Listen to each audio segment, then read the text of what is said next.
the ELCA had set representational principles and women and men were serving side by side. That had not been set for the office of bishop.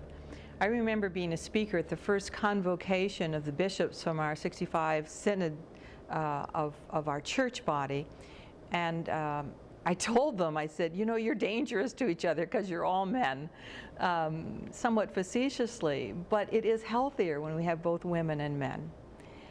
Women had been growing in the numbers of clergy and of seminary professors, slowly, but it was growing. But there had not been any women bishops elected. A number of us had been nominated, and that was important. It's kind of a readiness for learning stage.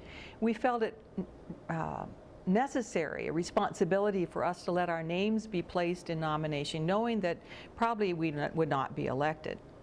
I had been nominated in a number of synods, some I didn't even know, but also my own synod. But one spring, I got a phone call, asked if I would allow my name to be put forth in Southwest Minnesota.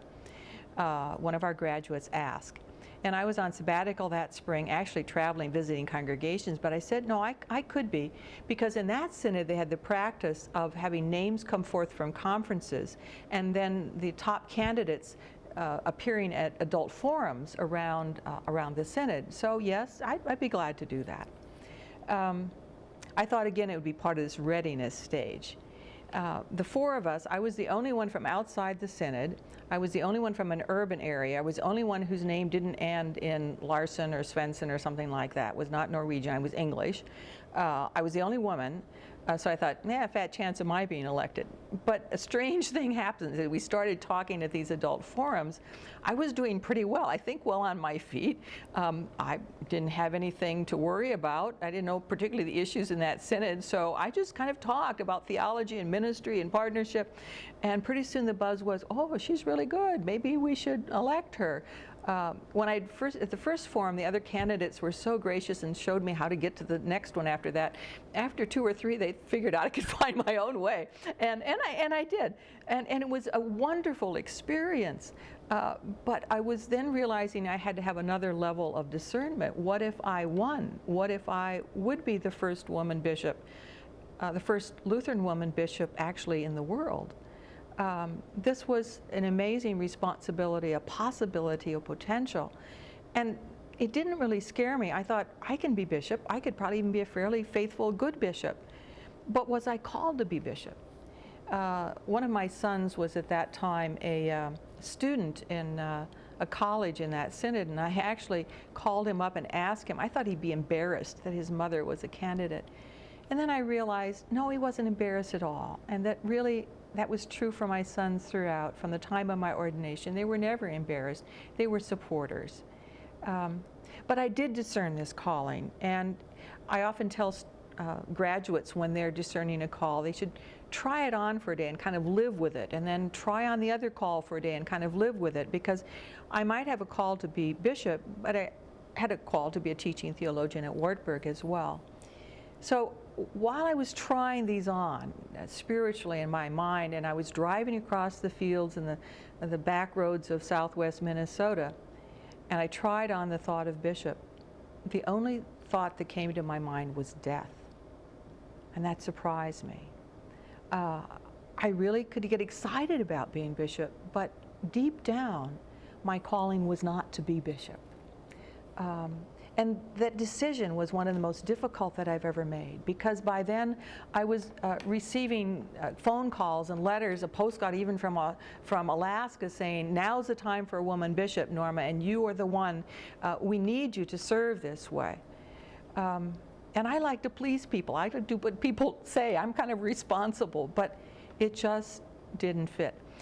At that time, again, there were a number of other women who were candidates and who were called in various positions. And most people don't know this, but we had a T-shirt from the Anglican Church, really. Women belong in the house of bishops. And we'd send it around to each other to see if it would fit.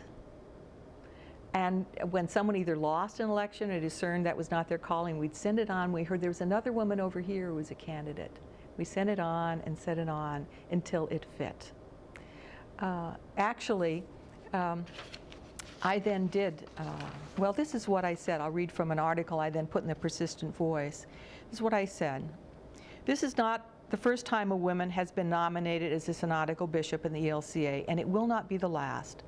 There are many extraordinarily gifted women in this church, ready and capable of being bishop.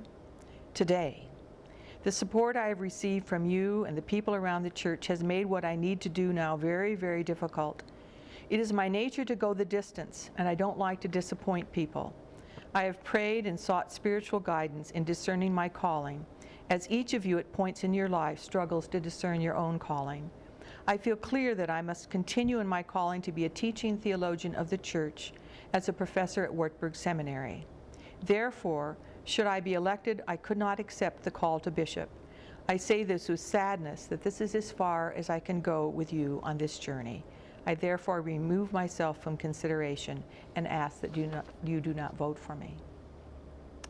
It was a hard thing, and the people were extraordinarily sad and yet gracious. The Lutheran had the front page ready with my picture, first woman bishop elected, and I called them and said, no, this is not the way it's going to be. Well, not long after, actually, in 1992, that was in 1991, or 1990 actually, the spring of 1990. In 1992, Maria Jesper, 47-year-old minister in Hamburg, Germany, became the first woman ever elected a Lutheran bishop in the world, and she would be consecrated that summer. Spiritual leader to 950,000 Lutherans. And then the next year, actually just a little bit later that year, April Uring Larson was elected as the first woman bishop of the ELCA. I'd known April. I'd visited her in a congregation where she was first serving. She was a graduate of Wartburg. And she and I had been in communication, as a number of us had been. And yes, I think we sent her the T-shirt. April had been on a synod staff, and she was prepared to be a bishop. She really wanted to be a bishop. She wasn't too sure that she wanted to be the first one. I didn't mind being the first one because I've been first at so many things. I just didn't feel called to be a bishop. So April was the appropriate one to be elected in our church.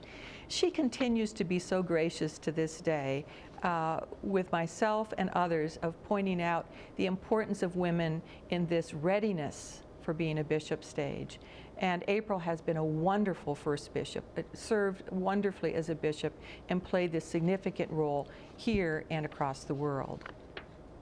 Breaking the stained glass ceiling is still an issue, of course, and in society as well. This past year, Hillary Clinton, Barack Obama, you choose one or the other.